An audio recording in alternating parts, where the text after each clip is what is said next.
All right, everybody, attention to brief, as we say in the business. Rejoining me for another Iran War Epic Fury Roaring Lion live stream is a team you've come to know in the last few weeks. Former F-16 driver, Air Force guy Rain Waters, host of Afterburn Defense. You've rebranded the channel, Rain, right? Now it's called Afterburn Defense. I have, yeah. Kind of leaning all into this, so it's been Love it. interesting. And Rain is joining us from, he's the guy who's always somewhere else on these, and now he's in Germany where he's having connectivity issues because Germany's a third world country, apparently. No If you saw my setup right viewers. now, yeah. I mean, come on, guys, let's pull this one together. I got this thing held together by duct tape and bubble gum over here. Yeah, he's up in the eagle's nest, or Hitler's bunker. I'm not sure which. It kind of looks like Hitler's bunker. So, I'm like looking down. I'm in a bunker. Yeah. So if he pixelates, you guys know why, right? And the third member of our crew for today's live stream is your friend and mine, Sal Mercogliano, the host of What's Going On with Shipping. Sal, how are you? I'm good. I'm just happy North Carolina's internet is better than somebody else's for a change. So I'm good with that. What a concept. So we'll start with Sal's area of expertise. Here's the latest, and I just took this screenshot right before we went live, Sal. So, and I know that you've been like killing X with data as people are making claims about these gifts we've been given of passage and upwards of 20 ships and so forth and so on. So what is the latest around the Strait of Hormuz with respect to the freedom of passage and so forth? Yeah, well, first we've broken into double digits in passages through the Strait of Hormuz. We're at 11 now daily, which is up from where we were.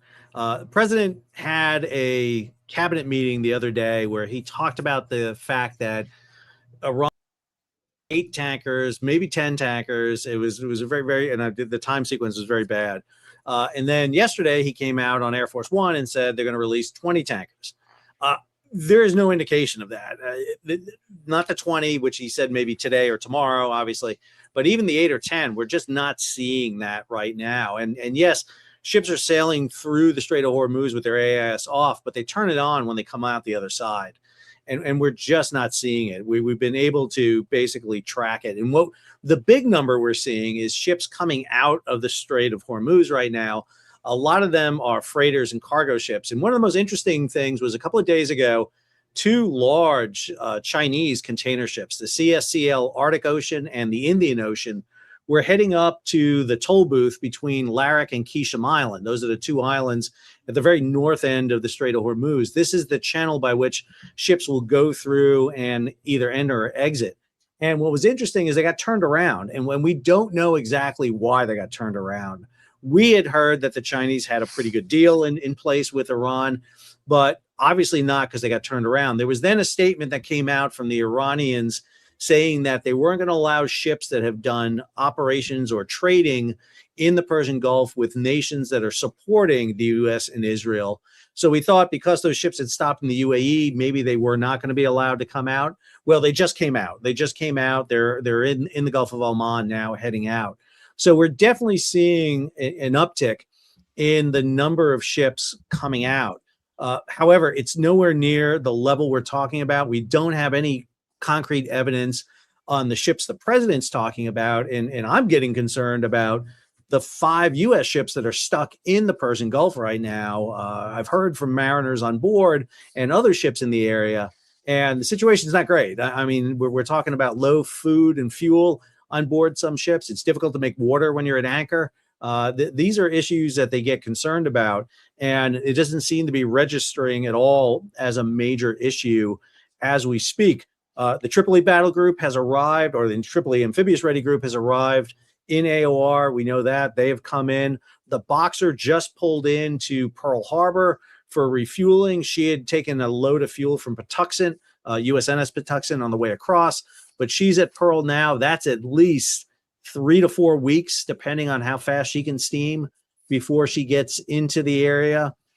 We just had an image pop yesterday of the 6 U.S. Coast Guard cutters that are normally assigned to Bahrain. They appeared in Singapore. So obviously the U.S. prepared beforehand to move naval assets out of the region. So we're not sure if there's anything left of U.S. naval presence in the Persian Gulf. We don't know where Santa Barbara is. That's one of the 3 LCSs. That's really the only one that we haven't really seen pop up. So again, we're seeing movement increase in the Strait coming through, just not to very high levels. And again, we're waiting to get confirmation on whether or not Iran is charging that $2 million to go through Qishm and Larak Island. Yeah, I was going to ask you about that. That was in my last episode, not a live stream. The notion of that, where the Iranian parliament passed a law that they now are taking control of the Strait, and that Thailand, for instance, was like all in. They were willing to pay that $2 million, upwards of $2 million for. You get a code, I guess, when you give them $2 million. Well, so that's the other question. Are they using dollars or are they using yuan? Because that's the other thing that is potentially destabilizing if they stop using dollars as the currency standard, and now yuan is the new, or they will vacillate between the two without any concern. That it would be an unintended consequences of this war. So what is the truth about any of that? Yeah, well, we think the value is $2 million, but they're paying it in yuan. So whatever the exchange rate is for that. Thailand is an interesting case here because the Thai bulk carrier that got hit early on just washed ashore on Qishm Island. So Iran just got the kind of the residue left over from their attacks with this wreckage washing up on their shore. That's a ship that got hit by, we believe, a unmanned surface vessel. One of their surface drones killed 3 crew members on board. We got a definitive statement out about those 3 crew members because they were able to board the vessel and take a look. So yeah, Thailand is definitely negotiating. We think India is, Pakistan is, obviously China with getting the CSCL Indian Ocean and Arctic Ocean out. So there's definitely some sort of communications going on. The problem with the payoff is this: because Iran is sanctioned by so many countries, including the United States, if you pay Iran the $2 million in yuan, for example, then you're doing business with a sanctioned entity, and you may not be able to do work with the United States, UK, EU, whoever has sanctions against Iran. So it creates a problem here that's going to kind of spiral out. The other thing we are seeing coming in and out are Iranian ships, Iranian container ships, Iranian bulk carriers, and Iranian tankers. They are moving through the strait. And right now, up at Carroll Island, there are 5 tankers right now that are fueling up. A pretty large amount, almost 7 million barrels of fuel is being loaded up on those ships right now. So Carroll Island is still going full force in loading ships and offloading. Some of the bulk vessels we saw coming in is carrying grain for Iran. They're heading up to the very northern Iran port right across from Iraq and offloading. So again, we're seeing Iran able to move cargo in and out of the Persian Gulf. It's just everybody else who can't. So again, to be clear, because there was this sort of cryptic, let me say, weird statement by President Trump about, we got this gift. And my assumption, when they doubled down on that and said, we got another gift, 10 to 20 ships, that those were American ships. So they were in no case American ships that went through the strait. No, we have not seen any U.S. ships come through. And so they are still on the wrong side of the Strait of Hormuz right now, sitting in there. Okay, you mentioned where the ARGs were, talked about 82nd Airborne a couple episodes ago. We'll talk about what the boots on the ground timeline looks like and how that could manifest itself. Meanwhile, the Houthis have entered the war and they've attacked Israel a second time. This rocket landed or missile landed in central Israel. I'm not sure if the Israelis have counterattacked yet, but we now have a 4-front war. If you talk about, okay, the main front is Iran, second front, Hezbollah, third front, Houthis, fourth front. And Rain, I don't know if you caught this action, A-10s strafing in Iraq. We've talked about the PMF, the Popular Mobilization Force. It's a force we created to fight ISIS that is now morphed into an ally of Iran because they're Shia. And we've had to start an offensive against them. So what do you think about this footage here of these warthogs going at it there in Iraq? Yeah, I mean, obviously A-10's doing what it does best. I put out a video because there was one video, and that actually might be it. I mean, the burst on that gun, and I say burst loosely because it was about an 8-second run. This might be the other angle of it here.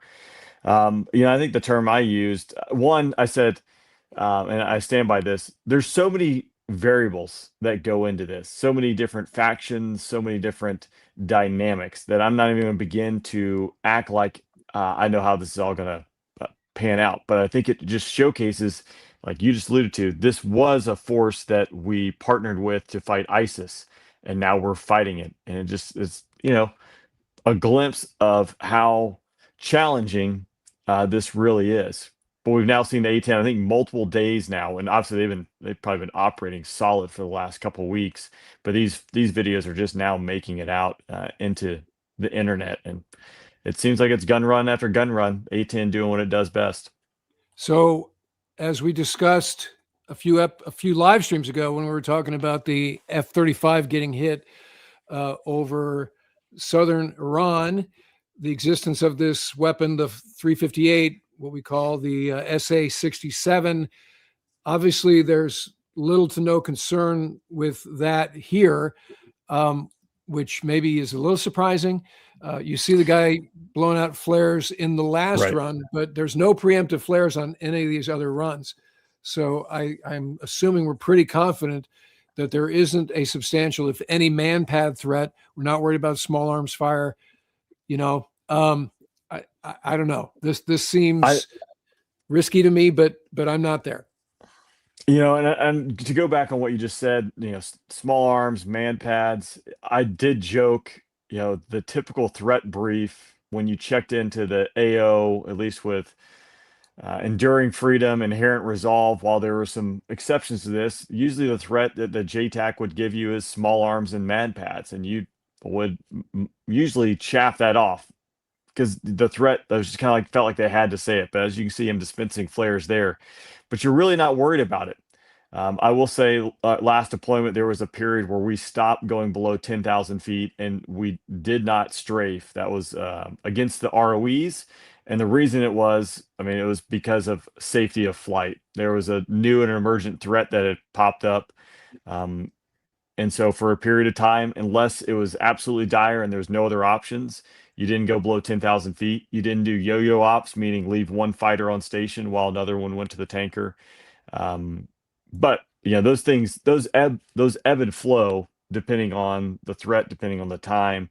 But as you've alluded to here, seeing the A-10 out there doing gun runs, they're not really concerned about any surface-to-air missile threats for sure. And again, gun runs in Iraq, just so everybody's getting clear on the multiple fronts here. This is a four-front war now, a regional war.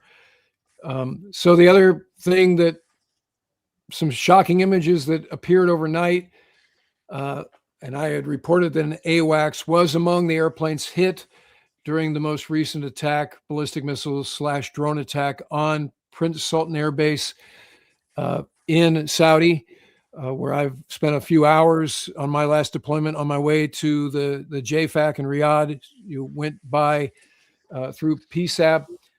Have you ever been there, Rain? I have not. It was actually not open when I was active, and this thing reemerged in 2019. Okay. So PSAP, just to orient everybody, located in the heart of Saudi, 400-mile range from the Iranian coast to PSAP. One of the things that was interesting, in fact, I fictionalized this scene in my debut novel, Punk's War. As we were going through there, they had Saudi morale police that went through your bags, and they were looking for 3 things: weapons and porn. And so we got this warning, like, who's going to be carrying porn for a trip to the JFAC? But they were like, hey, if you got any porn, get rid of it before we go through this like checkpoint. So I used that scene in Punk's War. The other thing, we had a female intel officer, and for the drive from PSAP to Escon Village, which is on the outskirts of Riyadh, she had to wear, it was kind of like this mask over her face, but it had like sunglass, like ear things that went around her ears. It wasn't like a permanent, it was like a temporary thing that she had to wear because she was female, that she did begrudgingly. But that was kind of that's something you don't really forget.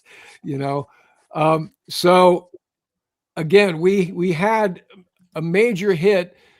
This is the various views of that AWACS. That's pretty dramatic photos of this being hit. So I do not know. My guess would be this took a hit from a ballistic missile, but I don't know that for a fact.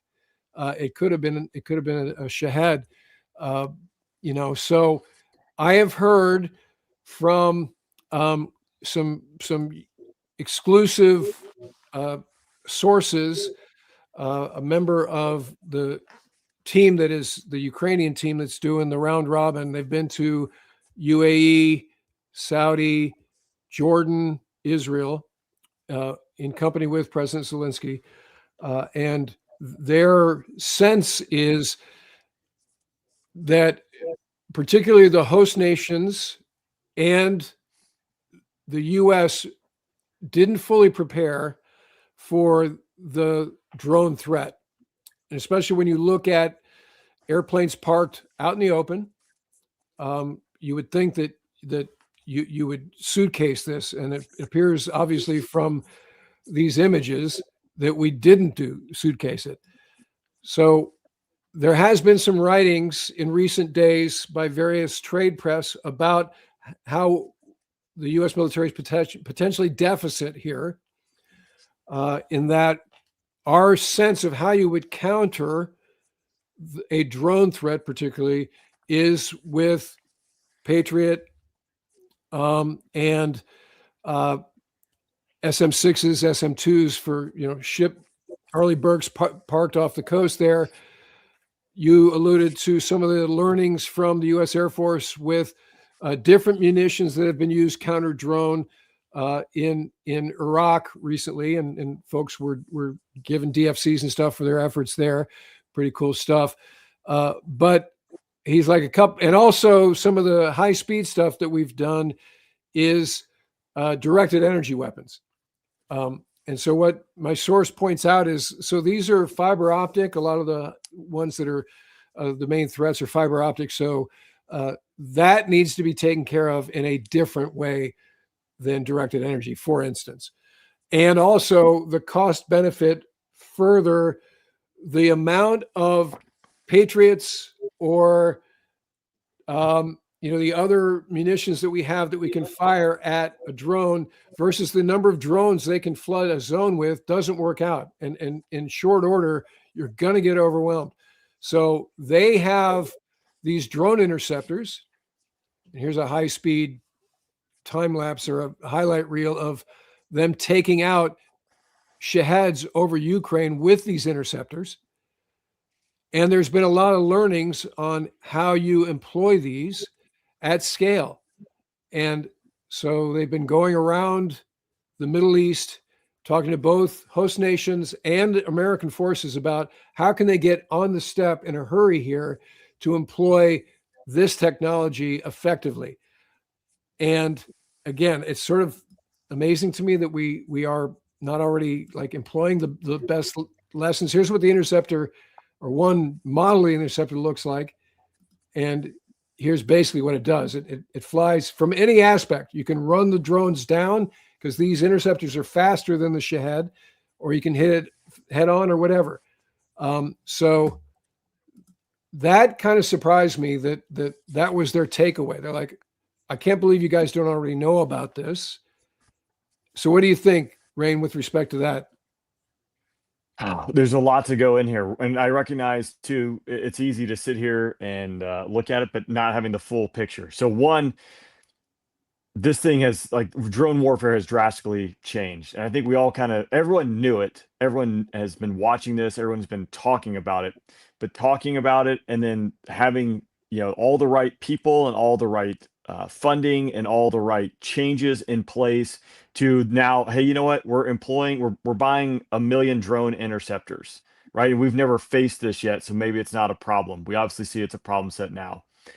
You know, the big piece for the Air Force, and I'm curious about, is ACE, Agile Combat Employment. And, this is doctrine that has really been a big focus for the last decade or so, spreading out your forces. And maybe that was actually in play here. And this is just one of the golden BBs that got through because we have dispersed our forces as best we can. But again, too, if we look at how fast this built up, how we have been operating in the GWAT era. We've been fighting our last war. We haven't had to worry about what you see on the screen here. We knew it. We knew it. We know it's a threat, but we haven't felt it yet. So when it comes to enforcing bases, doing the suitcasing, as you alluded to protect these critical assets, it didn't cross above the threshold with all the other priorities that were out there. Yeah. Again, we're not pointing fingers, just relaying what, sources have told us about how ready we were for this particular threat. And this maybe slipped through the cracks, literally, right? And so now we've lost a number of strategic assets, and maybe this is why we are hustling E2Ds into theater. I think too. Go ahead. You mentioned strategic, right? And that's the biggest piece. Everyone saw that Operation Spiderweb, that Ukrainian strike, the video you're playing there, where the Ukrainians, expertly executed a very strategic mission with low-cost weapons, drones, drove them inside Russia, hitting bombers, hitting tankers, hitting command and control assets. This is the democratization of being able to hit strategic assets. We've never had to work, this was always a peer v peer threat. We worried about ICBMs or high-end exquisite weaponry that could be able to do it. But not only is this a threat in the AOR, this is a threat at home. 2 weeks ago, Barksdale Air Force Base, home to the B-52, had multiple drones overflying the base, the runway, and it was 12 and 15 drones at a time. This wasn't just some hobbyist. If I own a drone, maybe if you go fly it over our base to get a picture, gee whiz, right? But you are flying 12 to 15 drones, and that's a maneuver. That's someone who's making an effort to do it. And they don't know why, or at least they haven't released why. So it's changed. All of our bases, all of our thought process of how we go out and how we've constructed our military, I think we're going to see those change. At least they should. Yeah. You bring up Barksdale. I also was warned about sleeper cells around Tinker. We have no idea what any of our law enforcement, force protection, DNI, we have no idea what folks are doing to attend to that threat, which is real. And this is the other shoe dropping in this war effort. But again, we would have to believe that people do have their finger on that pulse. They are staying ahead of that threat. But it just seems like, as easy as it is for the Iranians to pierce the force protection and the defensive net that was set up ahead of the first wave of strikers, right? And we listed what that was when we were talking, the three of us were talking about this weeks ahead of the war, and what had already been pre-positioned and additional Patriot batteries at, Al Udeid and so forth and so on. Okay. For all of that effort, for all of that high-tech weaponry, for all of the acquisitions, investment in those capabilities, we've had results like this, right? This is just what happened. So it's time for sort of a self-assessment, circle up and go, okay, what is the problem? You mentioned this kind of off the shelf and this homegrown democratization of capabilities. So when you said that, I'm thinking of just how, what's the word, antiquated our acquisition process is. So how quickly can we go fast track on interceptors? So the Ukrainians show up, they're like, you guys got to be kidding me. You're not using these already? You know, and so the CO of PSAB and the squadron commander go up to the CG. We got to have these things. And they fast track that message to Secretary Hegseth. And what? How long would it take to actually get that capability in the field for this war that's going on now, right? I mean, the only other thing we did quickly in my lifetime was MRAP during the wars in Iraq and Afghanistan. And that was what Secretary Gates touted as his best accomplishment during his tenure as Secretary of Defense. And some of the folks in the field were like, we got too many of these, and we left a lot of those behind when we did that summary pullout of Afghanistan. So this is a savant, this procurement system. You know, it's either too much or not enough, et cetera. So I think beyond a tactical vulnerability, this is a programmatic vulnerability that needs to be attended to. Now, I know, remember, Secretary Hegseth gave that speech, not the one at Quantico, but one later, I think he gave it at National Defense University, about fixes to procurement, which I thought was pretty great. That was on target. And so it's not PEOs now, it's something else, and we don't have to go through this step and so forth. So I haven't seen the rubber meet the road in terms of what that speech yields in terms of, you know, from T&E to IOC, speeding these things up. And here's a good test case for that. So we'll see what that ultimately yields. Any other thoughts on that particular topic? I'll just say, I do think that when we have like an existential threat, which this is such a crisis, we can move pretty fast. You know, SOCOM is really good at that. I did see it with the fielding of the MC-12 was another one, from, you know, concept to execution was 6 months. So I do have faith, but I think you hit on all the points too. Like, you know, do we swing too far? And now we have a new threat over here that we have to address. Our procurement process, like, I'm glad to hear the secretary say we're going to fix it. I recognize like how big of a movement and muscle movement that possibly is, but we have to do something. Yeah. And yeah, I think it also deals with what the Navy's facing with this. And one of the reasons I think we haven't seen Navy vessels push into the Strait of Hormuz is that change of threat. I mean, we were good against the Silkworm battery. We were good against the large anti-ship missile battery, where you can put an E2 up, you can see everything. The minute they fire up their radar, you knew where they were, and you could counter that. The problem is the Navy's gotten very good at shooting down, you know, the flock of geese, but not very good at the swarm of gnats coming at you. And that puts a whole new issue in there when you start putting a berk into a narrow seaway where you don't have a lot of time, and your threats may not be just a few big ones, but could be hundreds coming at you from multiple directions. That's a bit of a problem. It also shows another problem that we've seen, which is having to do logistics much differently than we've done in the past. There was a drone attack in Oman in Salalah against a container crane. It wasn't big. It hit one of the container cranes and knocked it down. But the point is they hit Salalah, which is southern Oman.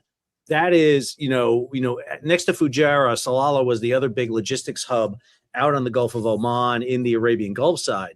That means you've got to pull back even further. I think one of the reasons why we're seeing ships in Singapore and Malaysia and down at Diego Garcia is because you got to pull back that far to be able to be in a benign enough environment to conduct the logistics we need. If, as President Trump said, we have expended, we shot down 100 missiles that were engaging the Abraham Lincoln Battle Group, and I take that always with a grain of salt, what he says. But if you do expend missiles out of the VLS, the only way to reload them is in port. And where's the closest secure port for them? It's got to be Diego Garcia. I think that's also an indication of why they launched those 2 intermediate range ballistic missiles at Diego Garcia. So it really puts us further back to do operations. And you know, a lot of people misinterpret that we're pulling out, that the Iranians are pushing us back. That's not it at all. But you've got to get out of the envelope to be able to do logistics, because you need an environment where you can do vert reps and underway replenishment. You're restricted your ability to maneuver. You can't do everything you need to do in a threat environment. And with one carrier battle group, that's it, we're operating with in that region. You've got to periodically pull it back. And I think that's the other element we're seeing now. How do you counter that threat? Because I think what you saw at the airbase in Saudi Arabia is an example of that. I agree. I think we dispersed everything through the theater. It's why maybe there was one E3 there and some tankers. But again, it means that you've got to provide more defense, not, you know, you have to provide more defense at multiple areas than solidifying. You don't want to put everything in the one basket, because as we're seeing here, something is definitely going to get through. This goes back to the experiment, that the war game they had back in the early 2000s with General Ripper. You know, when they use this type of events, how do you counter this? And I think what you're seeing in Ukraine is that right now. I mean, they literally pulled the guy who used to run the railway in Ukraine and said, you're in charge of missile defense. Do what you bring commercial, you know, application to it. And they did a thing on 60 Minutes the other night talking about this, where they're talking about that every week it's back and forth. You know, Ukraine makes an advance, Russia makes a advance. And I think we're seeing that played out right now. So meanwhile, we had reported that the Gerald R. Ford had left the Red Sea, gone north through the Suez, and had arrived in what, in fact, was filmed approaching Suda Bay, Crete. Well, it turns out that the Greek government would not let the sailors pull liberty in the Suda Bay area, Hanama, and so Ford is instead in Split, Croatia, where they were before they got sortied to the Caribbean some months ago. So if you look at this map of the Caribbean, of the Mediterranean, Crete is down there at the bottom center, where it says Crete. That's the Greek spelling of Crete. And then you motor from there northwest through the Ionian Sea up into the Adriatic, and then about halfway up, you see the city of Split. So I spent a lot of time in the Adriatic, 95, 96, when we were dropping bombs on and around Sarajevo, the Great Bosnian War of 1995, and pulled a lot of liberty in Trieste up there, which is technically Italy, but a very barbarian feel to that great city. And the other thing cool about Trieste was we got to go pierside, and liberty's a lot better if you don't have to boat back and forth. So the other thing about that is it doesn't appear that Ford is pierside in Split, which, as we've reported, Sal, they're doing maintenance on the damage that was caused by that laundry room fire, which included some 600 racks that are being replaced by ones that were originally on the new Kennedy CVN 79. We had sailors sleeping in passageways. I don't know if they're continuing work on the heads, which was the thing that they had to attend to when they in-shopped the med before the war started. So I don't know how much you can do of that maintenance if you're anchored out. Further boating back and forth, you can see it's a little choppy. That's not my favorite thing to do. It's much better to be pierside. I don't know if the Croatians have any rules against a nuke boat being pierside. Some countries do. But their adventure just gets better and better.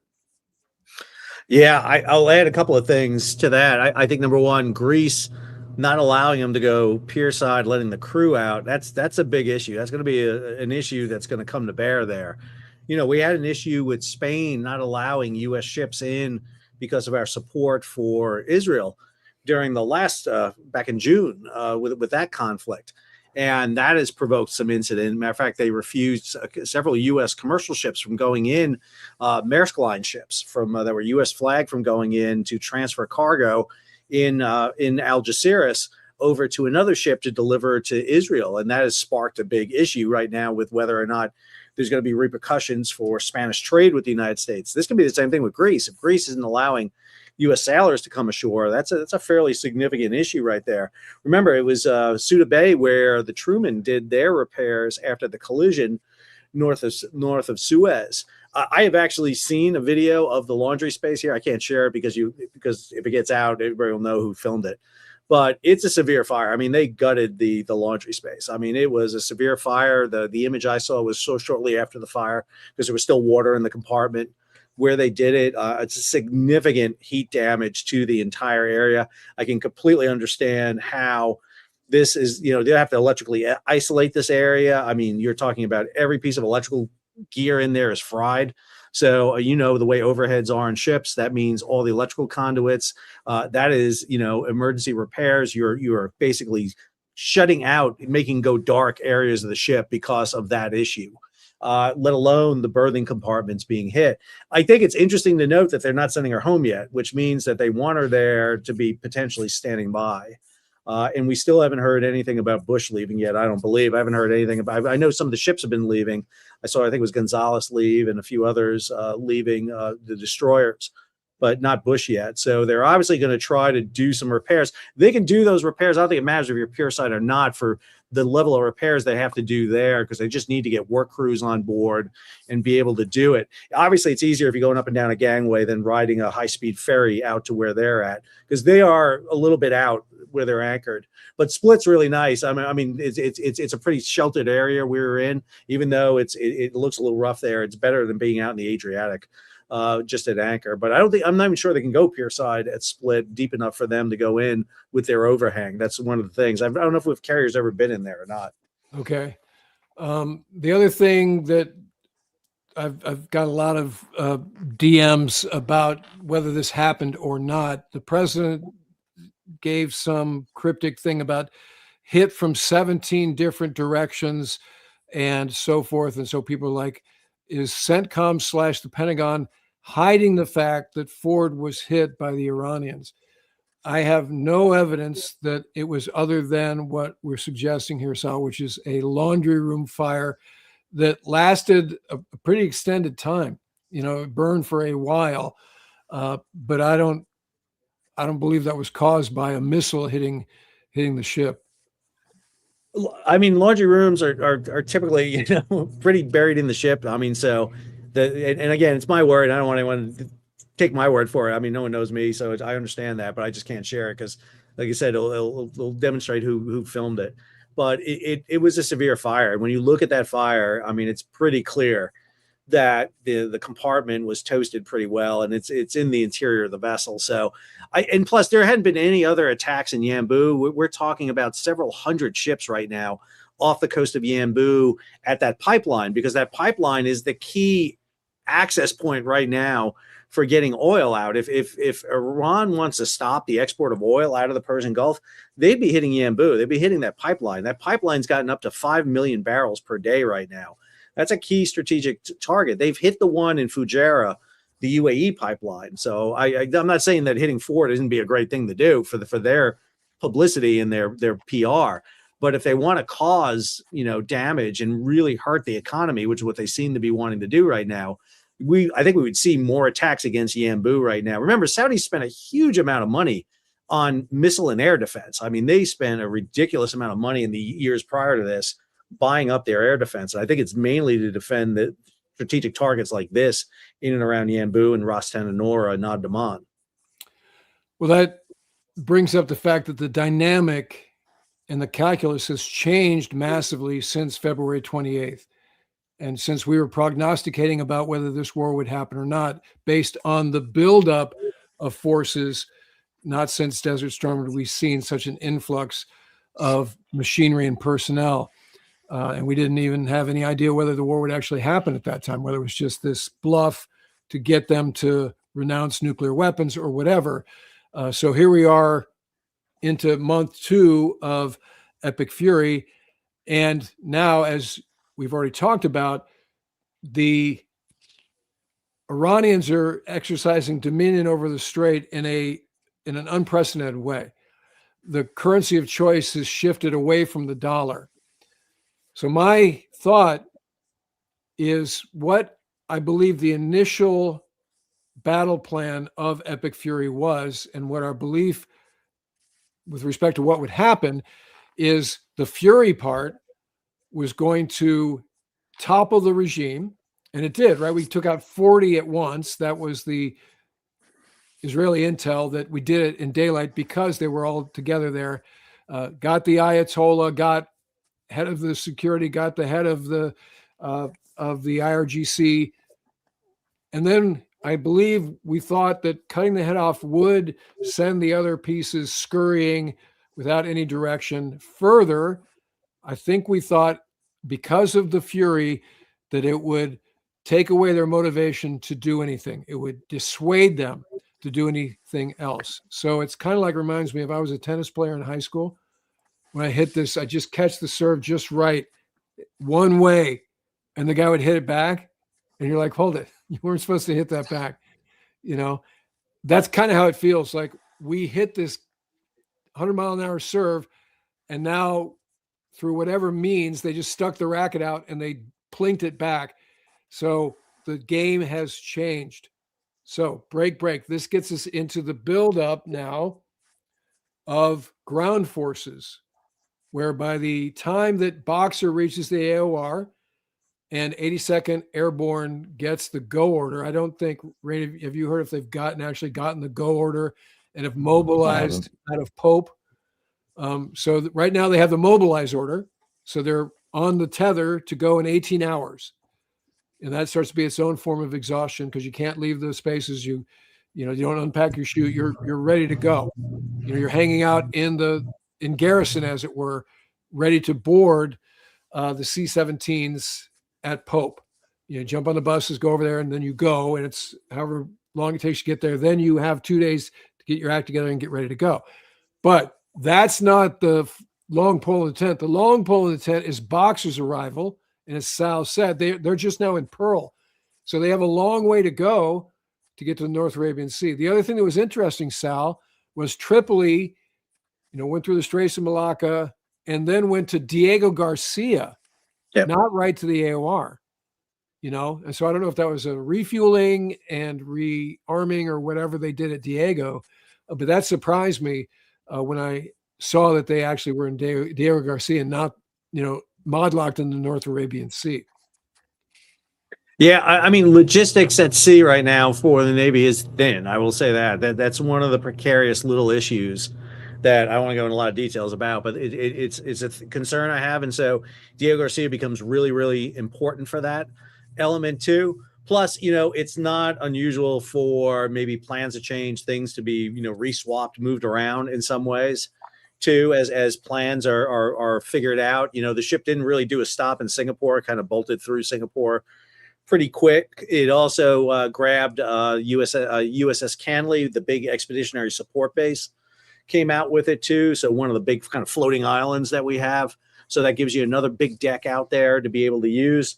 So I would envision that there is a lot going on in Diego Garcia preparing for what exactly they want to do. Again, that's going to be a really key staging base. All those discussions about keeping Diego and, whether or not its utility really is demonstrating itself full force here right now for this. And let's not forget too, it was Marine expeditionary units that kicked off Afghanistan in 2001. It was under, you put two MEUs together under a brigadier general by the name of John Mattis, and you were able to Jim Mattis, and put it together. So I think they're kind of getting everything ready for that. But definitely, I think the logistics is what's driving everything right now for us in the theater. So if you put together all the transit of the various moving parts, when they'll all be in place, that gets you to, middle half of April. And so at that point, we come to this place in the matrix that we didn't anticipate. When we were prognosticating that first episode, it was an air war only. We didn't even discuss boots on the ground, right? That was not in the cards. I don't believe that was in something that Admiral Cooper was thinking about with the initial, ATO or JPITL with Epic Fury. So as I understand it, there are three options for what the ground forces would do. And let's talk about each one. And I'll bring up this sort of God's eye view of the Persian Gulf. So the first, and I think we've all done episodes about the taking of Karg Island, what that would look like. But Karg Island, if you look up in the northeastern portion of the Persian Gulf, just if you look at the word Bushehr on the coast there, that little island just west of the word Bushehr is Karg Island. It's a 5 by 2 mile hub of fuel distribution, where, as well documented, 90% of Iran's fuel is sent aboard tankers. So a very important hub. So we could parachute in, we could do the thing I described in my episode about how this would go down, V-22 Bucket Brigade, from amphibs located outside of the Gulf. Or if we're feeling like we can risk a transit, then you can get the ARGs in the Persian Gulf proper and use LCACs and amphibious assault vehicles at the amphibious friendly parts of Karg Island. And there are some beaches where you could do that. That would be the most efficient way to get Marines ashore. So we're talking about nominally 5,000 Marines and 1,000 airborne forces that would jump in out of probably C-17s. And so you could get 6,000 folks on Karg Island in a not too long fashion. But then what? Right now it's the Marine barracks at Beirut. You're a target. You know, there are the Marines trying to guard the airport in Beirut during the Reagan administration. So that's part A. Part B, and Sal, I want you to comment on this. The islands on the inside the strait, we could occupy those islands. And so specifically, which islands am I talking about there? That'd be Abu Masa, and then the two smaller islands there, the I always say Thumb, but it's not Thumb. Thum Islands, little and lesser one. So those are islands. If you look at Kishim Island, which is that long kind of island off the southern coast, just south of Bandar Abbas, there are three little islands. Almost makes a little cluster of islands there. Just to the south of that, that they're talking about grabbing, which I think is an interesting one. This is actually a disputed region between the UAE and Iran. I think Iran seized them back in the 1970s, before actually the revolution back under the Shah, and the UAE and Iran have disputed them. I think that's an interesting option that would put the Marines ashore in the region inside the Strait of Hormuz. It provides a lot of coverage. I would also add that there's a potential then, if you're going to land them there, you could put them also ashore on the southern side of the Strait of Hormuz in either UAE or Omani territory and counter the Iranian hold to the north. They would create almost like a moat between the basically U.S. forces and the Iranian forces that you would have to run. It's a really interesting scenario. It's one that's being talked about more and more. And then the third boots on the ground scenario is the taking of the nuclear sites to actually take possession or somehow control where the enriched uranium winds up. And that strikes me as, I mean, that's a high bar, right? I mean, that first, these are located well, feet dry, buried sites. I'm sure they're well guarded. I'm sure they're booby trapped. That really sounds like a tall order. So if it seems like we've kind of got ourselves backed into some of these options because of the fact that the regime didn't fall automatically as a function of that initial wave that's ongoing, right? I mean, as the Pentagon briefers would tell us, and Admiral Cooper, Epic Fury continues. The initial plan is not complete. So things could happen, but two things are for sure. Actually three things. There are three goals we have to accomplish, which are on our 15-point peace plan. We're going to have to restrict, reduce control their ballistic missile inventories and production, because otherwise they just can continue to raise mayhem with the region in a way that we're going to have to attend to, and also shipping going through the Gulf or through the Strait. Second one is, yes, this enriched uranium, we're going to have to get our arms around that. And so that speaks to the other thing. The third thing is, we cannot allow them to monetize and control the Strait in a way that it appears the trend is going, because you take what was not a circumstance, not a paradigm at the beginning of the war, and now it is one. So for having stepped off the line of departure, we've kind of made things worse. So Sal, check me on this now, because I've heard a lot of talking heads on the news talking about, well, let's just stop shipping through the Strait. So two things. I don't think we have the resources to do that comprehensively. Further, we're not immune from the effect that would have on global energy markets. What do you think about that idea of, I think you're right. I think one of the reasons why the U.S. has desanctioned Iranian afloat oil is to keep the global economy going. I mean, what we're seeing was a massive shock to the system that was resonating throughout it. I mean, I just did a story about Australia and what Australia is going through right now with fuel dislocation because of this. And we're seeing that bubble kind of going through the system right now, where all of a sudden, the last tanker of refined fuel from the Middle East is going to arrive in the UK this week. So, where's the next one coming from? You got to source it from somewhere else. And so, one of the things I talked about early on is, let's use the Marine Muse to grab, Iranian tankers and seize them. Well, that doesn't seem to be the case right now, because the U.S. is giving Iran the free pass to keep that economy up and running. So, yeah, I don't think that that option is really being seriously looked at. The other thing, too, to mention when you were talking about grabbing the nuclear materials, let's not forget the other player in all this, and that's Israel. And Israel has demonstrated the ability to deploy military forces long distances in the past and be able to conduct operations very quickly on the ground and get in, get out. Now, that was a while ago, but they can still do it. And I think that's a variable that we have too. We're focusing on Hormuz and opening up global trade. The Israelis are focusing on eliminating the threat to Israel. And so I think that's the other element that's always in the back. I think that's going to be our biggest problem in trying to extricate ourselves from this conflict, is at what point can we get Israel to back out and stop the attacks. But on the global oil thing, yeah, I agree. I thought from the very beginning we'd be grabbing Iranian tankers. I just don't think right now that we would do it. But then again, I mean, it's hard to read the administration, what they consider. We've demonstrated the ability to do it with Venezuelan tankers. Yeah, I think the scale, though, of Iranian oil versus Venezuela, the reverberations on the price of gas, which is the metric that they're chasing.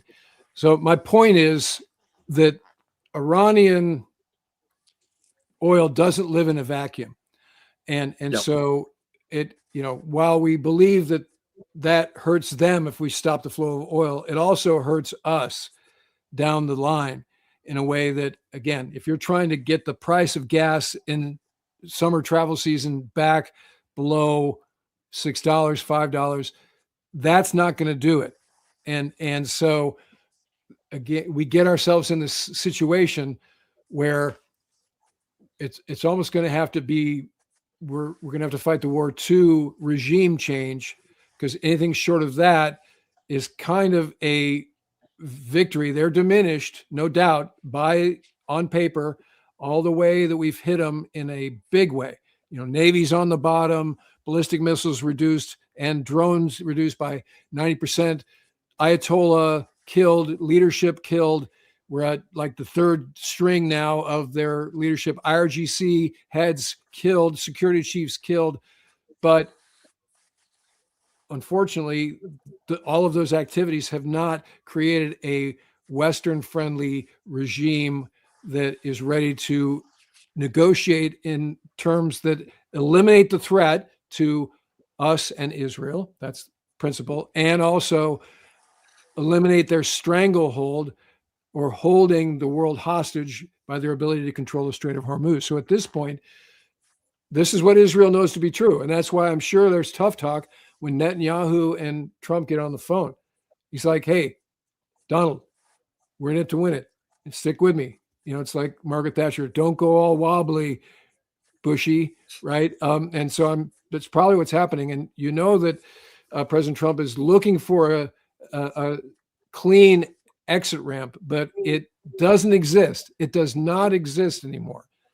And so it's almost like, okay, you're going to have to do one of these things we're talking about with respect to forcing regime change to the point that they come to the table and we get the things we need.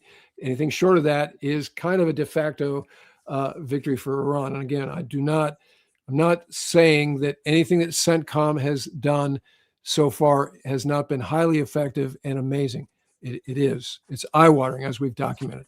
And to that point, Rain got some gouge from theater that this is one sortie yesterday. The flight lead in a two-ship, an F-16 two-ship, destroyed 20 Shaheeds, and this is on a single mission. Destroyed 20 Shaheeds. They launched 14 AP KWS rockets. So those are, what is that? That's the what we're talking, these small anti-drone munitions. Yeah, it's the AGR-20 laser-guided rocket, so advanced precision kill weapons system. That's the latest and greatest, if you will, when it comes to counter UAS. Okay, so do the math here. So he used 14 of those, 2 AIM-9Xs, 2 AMRAAMs, and then the gun for the balance. So he got 18 with other than the gun, and then 2 with the gun. And this happened over Erbil, Iraq. So that's good hunting, right? I mean, that's just one sortie. That is impressive. And even if we exclude even all the rockets and the air-to-air missiles, talk about like strafing one of these drones. There was a Ukrainian one that made it, someone filmed from the ground about a month ago, which is impressive. But again, taking down one of these most likely low and definitely slow flying drone is impressive. So yeah, good stuff. So while we're going big picture about the macro part, the geopolitical outcomes here, let's also be mindful of our guys and girls in theater are kind of kicking butt. And this is stuff that I know makes you envious. It makes me envious that would be something you do in a single sortie. And then tomorrow you do it again and so forth and so on. So our folks are fighting a war in ways that they're trained to do. And then they're also, like Sal was saying, the iterative nature of this, right? We think we're going to do this. We have to adjust. And then that's the whole thing about the drone war that they learned in Ukraine and that we're being forced to learn through the loss of AWACS and KC-135s on the ramp at PSAB and other things. So, this war is not over by a long shot, and be mindful of the American forces that are out there making it happen. And that one little data point there, which is kind of gigantic, is just a manifestation of all of that. So let's go ahead and take a look at some comments here. See if we can't answer some things. And this is the free play portion of the event. Never know what we're going to get. Yeah, okay. When did Congress okay this? They did not, right? He knows that. Yeah, we haven't declared war since 1942, so it's been a while since we've used Article 1.8. I wish we did, but we haven't done it in a while. So, okay. However, now suddenly a lot of lawmakers are coming out of hiding at the notion of boots on the ground and stating their opposition to that, right? Even Republicans. So I don't think President Trump's going to wait for them to say go for it to give the order, but I wonder if that political pressure is going to have a mitigating effect on his decision to commit ground forces. What do we think? That's anyone's guess. Yeah. I just think we have been getting away with doing more and more under executive privilege than ever before, and we need to rein that in. Unfortunately, we've used authorization for the use of military forces for a long time, and the last one was shorter than the iTunes agreement on my phone. So it's just you need something a little bit more substantial than a paragraph giving the president executive authority to do things. So I agree. I think Congress. Go ahead. I think we need checks and balances. Yeah, and these things have a momentum and a gravity all their own, and this is kind of what we said about the original movement of forces into the region a month and a half ago, 2 months ago, and so the flow of ground forces has a momentum all its own. But I agree with Rain, it's anybody's guess. So here's some breaking news. Nestor Barreto 4169 Wavy TV says U.S. Navy confirmed on Monday, also known as today, that the Bush will leave Norfolk tomorrow for a regularly scheduled deployment. And that's important to note that this isn't an emergency sortie of Bush. This is a regularly scheduled deployment of Bush, as every deployment has been. However, we know damn well that they're going to haul ass and either go right into the Red Sea, depending on the Houthi threat. If they keep the mayhem going, then it would be Rough Rider Part 2, as we covered for years and years in recent times.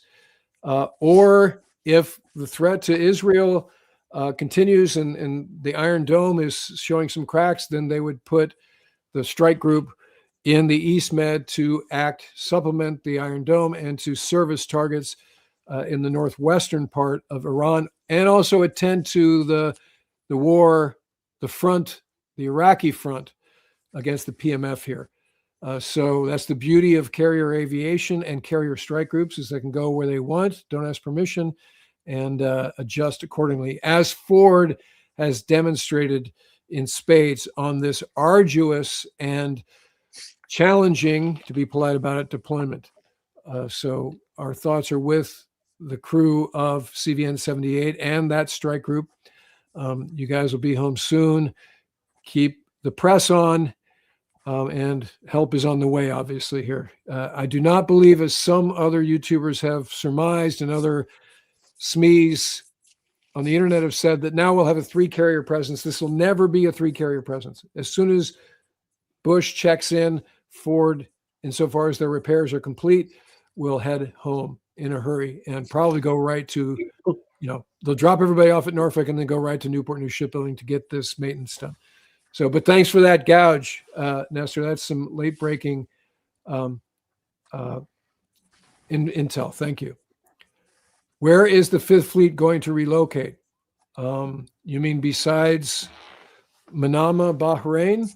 I don't know. I haven't heard anything about that. Sal, have you heard anything about Fifth Fleet going somewhere No, else? obviously, I think they're referring to the strikes against Fifth Fleet headquarters. So not sure where NAVCENT is centered right now. So I'm not sure if they're still in Bahrain or not. We've been getting the updates from Admiral Cooper, but they've been, sparse and they've been good, but not a lot of full details and everything that's going on. So I don't know the answer to that one.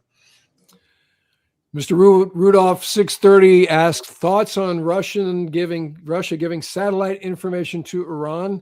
Does this surprise anyone? They're giving all kinds of information, intel sharing. There could be an underground railroad into Iran of Shahed parts and drone expertise and ballistic missile refurbishment and so forth and so on. It wouldn't surprise me a bit.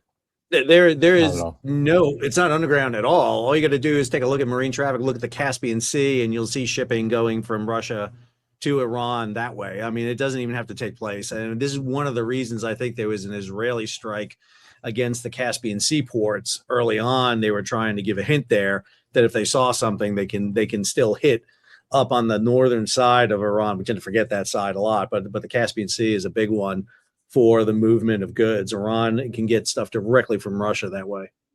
And just a reminder, and we've said this before, Americans have provided targeting information to the Ukrainians that has resulted in Russian losses. The most high vis of that was the Moskva that was sunk in the Black Sea, courtesy of P-8 targeting. So, and this is same as it ever was, right? This is the Korean War. This is Vietnam. The SA-2's introduction into North Vietnam was a function of Russian support to the North Vietnamese. So this is not acceptable. It hazards American forces, to put it lightly, and we shouldn't tolerate it. We should be pushing back on the notion of this with every diplomatic mechanism we have. It doesn't seem like we are, which is a whole nother story. But it doesn't surprise, obviously doesn't surprise any of us. All right, let's do a couple more here. Thanks. Those are all good questions. Vandals took this handle. If the plan wasn't to first secure the strait by taking out fast craft and mine layers, why do you think this will be anything other than a disaster with boots on the ground? Strait of Hormuz is a kill box. I'm not sure it won't be a disaster. I have no visibility into what the plan would be in terms of the taking of any one of these points that we were talking about, these strategic points, taking and holding. I think the taking part we can do. The holding part is more problematic, especially as we're talking about our vulnerability to drones and ballistic missiles. Further, it should concern us, as we just talked about, the Russian supply chain. So when you hear the Pentagon brief, 90% of whatever, that's not a static number. If there's a vital and alive supply chain, either Russians, Chinese, black market, third parties, whatever, parties interested in America failing and in Israel failing in the region. So that number is not fixed. So, however we put that first boot on the ground, I hope we have a plan for where that doesn't become entrenched, a slog, et cetera, et cetera.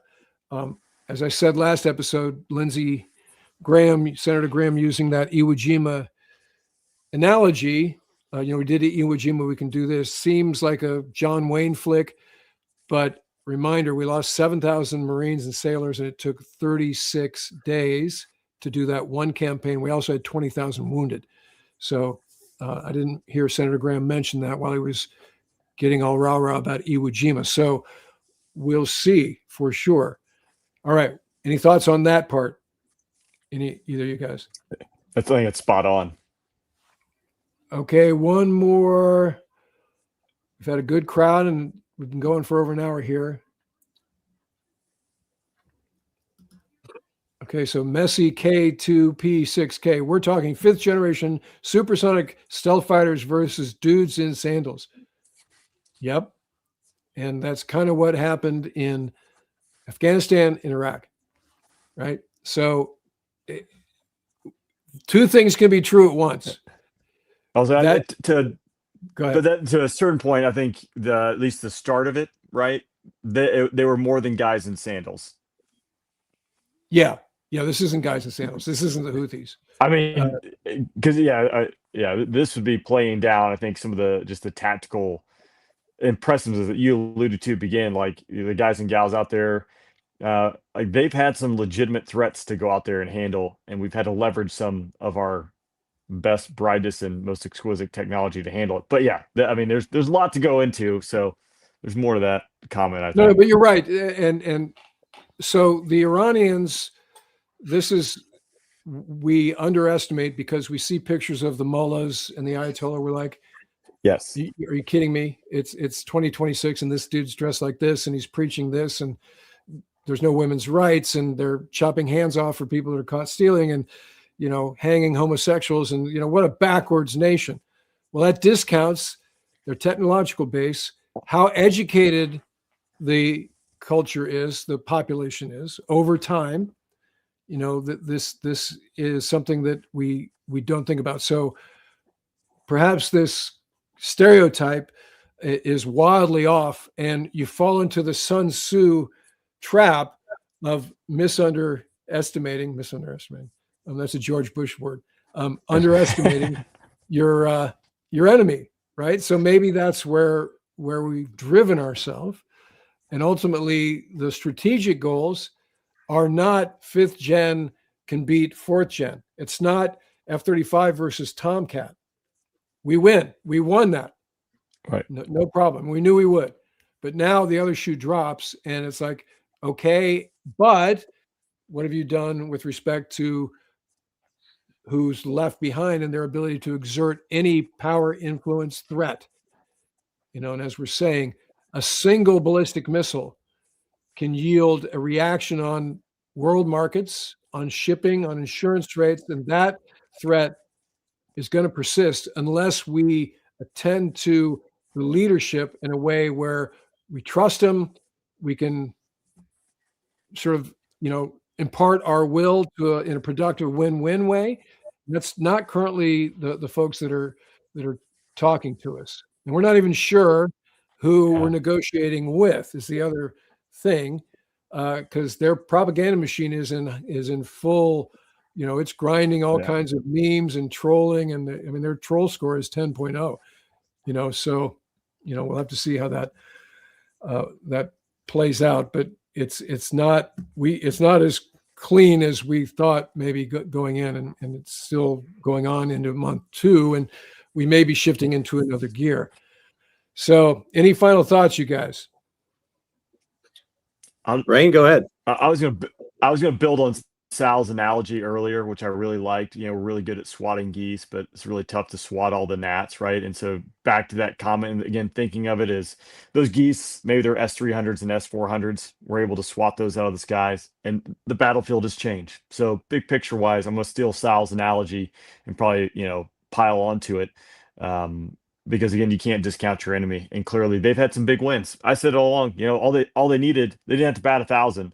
They just needed a foul ball, but they've had some home runs, they've had some singles, they've had doubles and triples, and just recently. So I guess we can't just scoff them.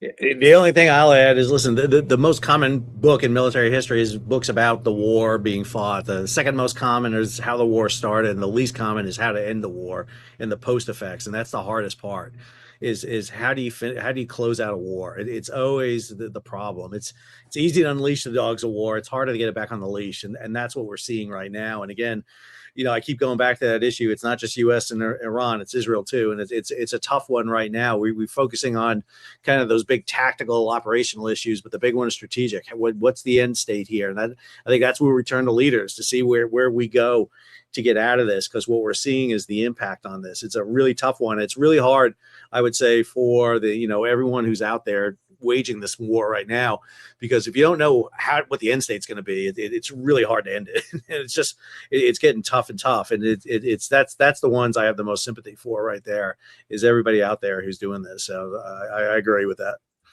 Roger that. Well, thanks everybody who showed up. Thanks for the super chat. As always, when I click out, it'll become a regular episode, and you can add your comments as normal. Sal, thank you for joining us from North Carolina, and Rain, thank you for joining us from Germany. Can't wait till they get decent internet over there. It's going to be really a big win for that country. Come on. So One day. you. Yeah, one day. That dial-up, they're like, hey, we have the dial-up. Oh, that wasn't a German accent, it was an Italian accent. But anyway, and Sal, I got your call sign. I was thinking about this. It's famous. Oh, God. Right? Because every time you see a pizzeria, it's called Sal's. It's Sal's Famous. Famous pizzeria. That's it. Yeah, There's a lot of Sal's pizzas out there. Famous Sal Mercogliano. I love it. I will have that up next. Right? So it has a dual meaning. I will have that up there next time we do this. I love it. Yes. Because of your savvy pointing out Harriers on the boxer, you're now an honorary brown shoe. That's my one got me right there. I'm so happy I was able to identify that. That's fantastic. All right, guys, keep your phones on. We'll reconvene the Wonder Triplets very soon. So thank you for the time today. Thanks, guys. All right. Again, thanks to everybody for showing up, and look forward to more of these as the situation dictates. And we'll keep you posted on what we're doing with respect to mobilization of ground forces and the other developments in theater. So if you're not already a subscriber to all three of our channels, and the information on how to do that will be in the episode description, then I recommend you do take that action. And in the meantime, I look forward to talking to you again very soon.